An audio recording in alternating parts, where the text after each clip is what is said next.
কবে মরবো একমাত্র আল্লাহ জানেন। কারণ আমার যেভাবে বুলেটগুলো এখন বেঁধে আছে, আমি বুঝতেছি না কি কতদিন বাঁচবো।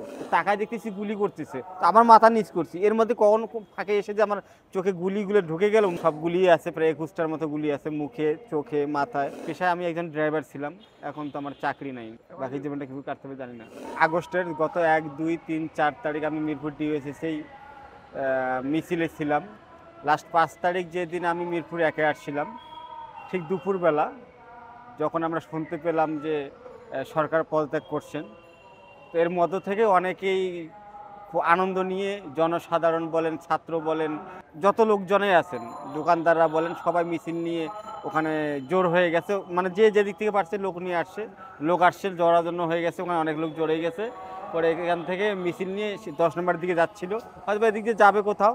তো আমি তো যেহেতু মিরপুর 12তে বা ডিওএসএসে থাকি, তো আমি চাচ্ছিলাম যে 2 নম্বর দিয়ে অথবা 10 নম্বর হয়ে চলে যাব। তো ওই মিছিলের মধ্য দিয়ে আমিও যাচ্ছিলাম।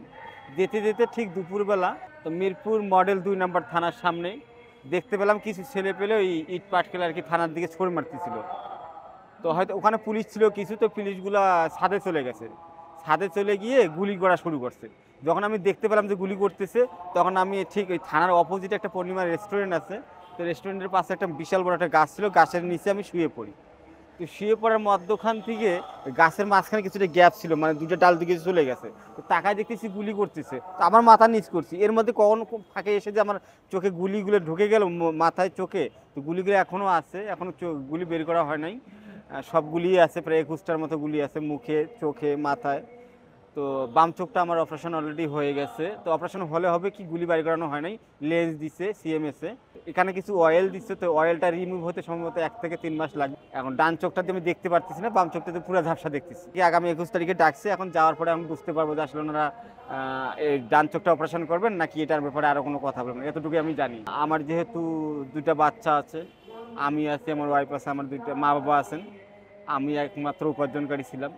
এখন উপার্জন তো যেহেতু বন্ধ হয়ে গেছে, কারণ কীভাবে সংসার চলবে এখনও বুঝতেছি না।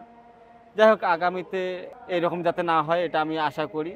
এরকম স্বৈরাচারী যাতে কখনো জন্ম না হয়। আমরা স্বাধীন বাংলাদেশ চাই, সবাই যেন ভালো থাকি, এটাই আমার চাওয়া। আমার বাকি জীবন চলার মতো আমার তো এই সামর্থ্য নাই। সরকার যে যারা এখন আছেন, আগামীতে যারা আসবেন, তাদের কাছে খুব আকুল লাগবে আবেদন, তারা যেন আমাদের জন্য কিছু একটা করে, খুব আর্লি, খুব তাড়াতাড়ি যেন এটা করে দেন, যে আমরা এটা পাই। চিকিৎসাটা আপাতত সরকারি চলতেছে, আমারও কিছু কিছু মাঝে মাঝে ওষুধ কেনা লাগতেছে, ওষুধ শর্টেজ হয়, যেগুলো বাসা থেকে কিনতে হয়।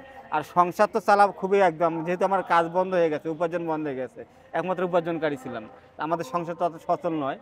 সেক্ষেত্রে আমার কিছু ঋণ হয়ে যাচ্ছে দিন দিন। তো এই ঋণটা যাতে না পড়তে হয়, সেটার জন্য আমি সরকার এবং যারা জনসাধারণ বা আরও অনেক মানুষ আছে, সংস্থা আছে, তাদের কাছে আমার একটু আবেদন যে তারা যেন আমার সংসারটাকে চলার মতো একটু অর্থ দেয়, যা আমি সামনে যেন চলতে পারি। পেশায় আমি একজন ড্রাইভার ছিলাম, এখন তো আমার চাকরি নাই, এখন চাকরি ছেড়ে এখন থাকতে হবে। বাকি জীবনটা কীভাবে কাটতে হবে জানি না। বাসা ভাড়া নিয়ে তো পুরো হিমশিমে আছি। আমি ঢাকায় এখন চিন্তা করছি কোথায় থাকবো, নাকি বাড়ি চলে যাবো। আমি এখন চিকিৎসা কীভাবে চলবো, আমি এটা নিয়ে টেনশন করতেছি। সংসার, আমার বাচ্চাদের লেখাপড়াও বন্ধ হয়ে যাচ্ছে, তাদের মাসিক ফি দিতে হয়, বেতন দিতে হয়।